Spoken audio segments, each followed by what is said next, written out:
İstanbul'da faaliyet elib beriyotgan an'anaviy Uyg'ur tibobati mutaxassislari Turkiyaning Xitoy virusi qarshi kurashiga fidoyi bo'lib qatnashish uchun hukumatdan vazifa berishni talab qildi. An'anaviy Uyg'ur tibobati tadqiqot va ilmiy xizmat birligi bilan An'anaviy Uyg'ur tibobati tadqiqot vaqfining a'zolaridan 20 dan ortiq Uyg'ur doktor Turkiya uchun xizmatga tayyor ekanligini e'lon qildi. Mazkur vaqfaning boshlig'i professor Mutallib Amchi bayonot e'lon qilib, Xitoyning Wuhan shahrida o'ttirg'i chiqqan koronavirusi dunyoga tahdid solmoqda. Shundaqla Turkiya davlatimizga ta'sir qilmoqda. Turkiyada yashayotgan Uyg'ur doktorlar boshchiligida barliq Uyg'urlar bu qiyin kunlarda Turkiyaning yanida xizmatga tayyor. Uyg'ur doktor va tabiblar 2500 yillik uzun tarixga ega Uyg'ur tibobatini ajdodlardan miros qilib olgan va uni zamonning ehtiyojiga mos holda taraqqiy qildirayotgan bo'lib, tibbiy tajribalarimiz va xodimlarimizni Turkiyaning xizmatiga atashga tayyor dedi.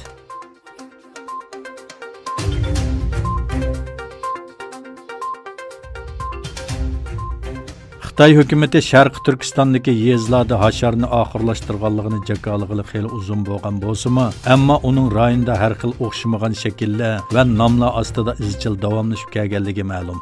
Bo'libmi Xitoy 2017-yildan buyon keng ko'lamda tutqun harakati yurgizib, 3 million atrofida kishini lagerga tutqun qilgandan keyin majburiy emgak masalasi qaytadan bosh ko'tarib chiqdi.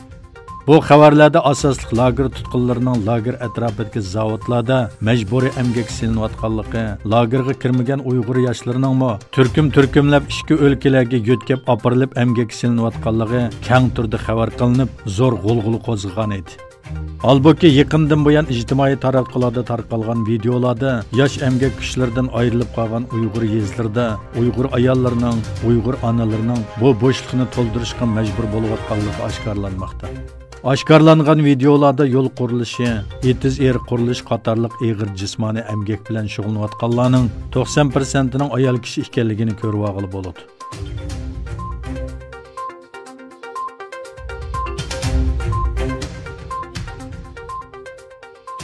Twitterda Xitoyga qarshi nafratning 900 oshganligi o'tirg'i qo'yildi. Amerika prezidenti Donald Trump odatda koronavirusini Xitoy virusi yoki Wuhan virusi deb ataydi. Shuning bilan birga, u bu vaboning manbasini Xitoydan izlashda yolg'iz emas. Amerikada yuqumlanuvchilar sonining tez suratda eshishi va Nyu-Yorkning yangi yuqum markaziga aylanishiga ergishib, ommaviy taratqularda Xitoyga bo'lgan nafrat kuchaygan. Avstraliyadagi bir tadqiqot organi e'lon qilgan dokladga asoslanganda, Twitterda Xitoy davlati va Xitoylarga bo'lgan nafrat ifodalangan mazmunlar 900 ko'paygan. Shundaqla nurg'un kishilar bu kasalliklar haqida tweet yo'llarida Xitoy virusi, Xitoy yolg'on edi, insonlar o'ldi degandek xatchaklarni evatgan. Doklad yana Osiyoliklarni nishon qilgan torbat va yo'llanmalardami 200 ish ko'rilganligi tilga ilingan.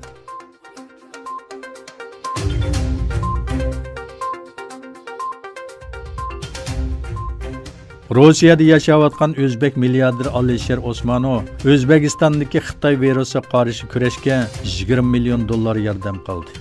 O'zbekiston taratqullarining xabar qilishicha, bu pul Wuhanda o'ttirg'i chiqqan Xitoy virusi bemorlari uchun Toshkentda silinayotgan bir doktorxonani aslahalashtirish uchun ishlatiladi.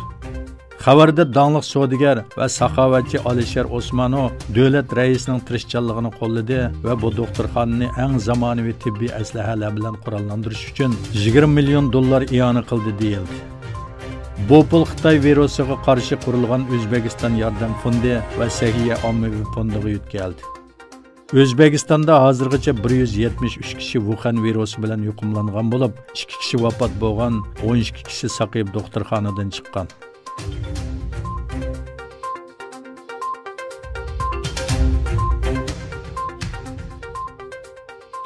Amerika prezidenti Donald Trump Eronning Iroqdagi Amerika askarlariga hujum qilishni planlayotganligi haqida uchurga erishganligini va bundaq bir hujumning qarisiz qolmaydiganligini aytdi.